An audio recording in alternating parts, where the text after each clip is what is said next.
Your windproof lighter is engineered to work best with Zippo premium lighter fluid and flints. Lighter fluid will evaporate even when the lighter is not used, so be sure to always keep the lid closed, and it's a good idea to refill before each outing.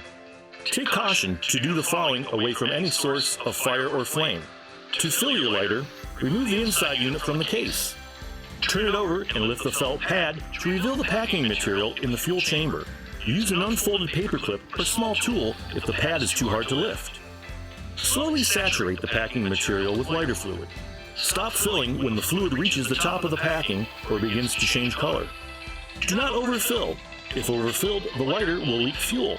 Avoid getting the fluid on your skin, as it is a skin irritant. If contact with skin does occur, wash the affected areas promptly with mild soap and water. Insert the inside unit back into the case, making sure to wipe any excess fluid from the lighter and your hands before igniting the lighter. Be sure the fuel can is closed and there is no spilled fuel in the vicinity before igniting. If you plan to keep the lighter in your pocket, we suggest placing it bottom down. Using your thumb, strike the flint wheel in a downward motion to create a spark. If flame does not appear, repeat. Once a flame has appeared and you are finished using it, close the lid to extinguish. This lighter does not self-extinguish, so you must close the lid. Depending on the duration of use, be careful as the lighter may be hot to touch.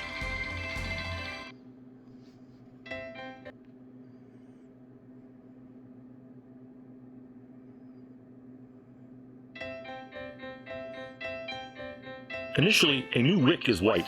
Over time, the wick will turn black from carbon buildup, which will reduce performance. When this happens, we need to trim the wick. Using a pair of tweezers or needle-nose pliers, gently pull it up until the clean wick appears. Grab the wick as far down as possible to avoid ripping the wick. Trim the end evenly with the top of the chimney using scissors or wire cutters.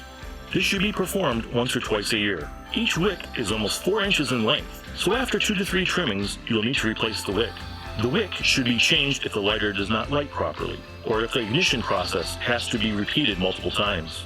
To install a new wick on a regular or slim model lighter, we need to remove all of the fuel chamber's components: the flint screw, felt pad, packing material, and the old wick. Insert a new wick either downward through the chimney or up through the bottom of the fuel chamber, and bend the top portion of the wick over the chimney to hold it in place during assembly. Carefully reinstall the packing material in the same exact order as it was removed. Replace the packing material in small pieces, interweaving the wick between the padding in a serpentine or S pattern. The goal is to make sure the wick has as much contact with the packing material as possible. Reinstall the felt pad over the flint tube and secure it with a flint spring as previously mentioned. Be sure the flint didn't fall out during this process. Trim the wick evenly with the chimney height and reinstall the insert into the case.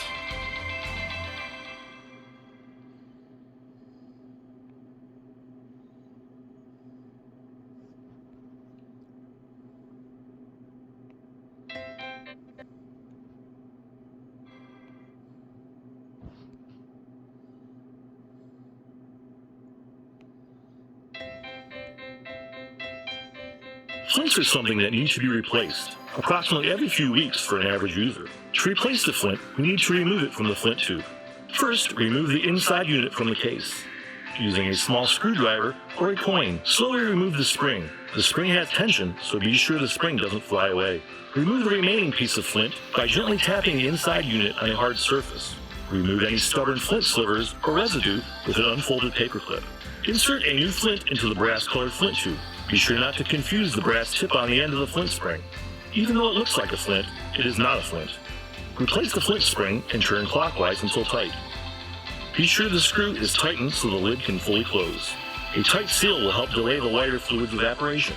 Retighten if the lid does not close. If the flint wheel binds after a new flint is installed, turn the wheel backwards a few times. You can keep extra flints under the felt pad for future use.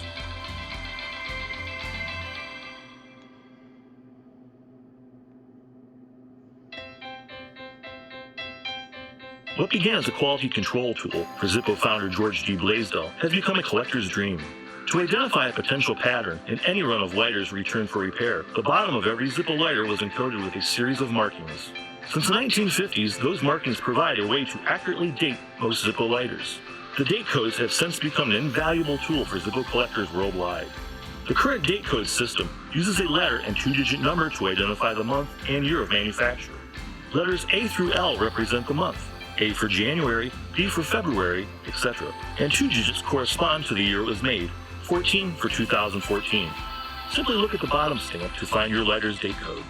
The month stamp will be to the left of the Zippo logo, while the year will be to the right. On some anniversary or special edition models, the code may look slightly different as shown here. The lighter insert also carries the same kind of date code system. It's worth mentioning that while most bottom stamps and inserts have the same date code, that's not always the case. It's completely normal to have 2 different codes on the bottom stamp and insert. For additional information, please visit our website at zippo.com/date codes to find previous date codes, markings, logos, and more.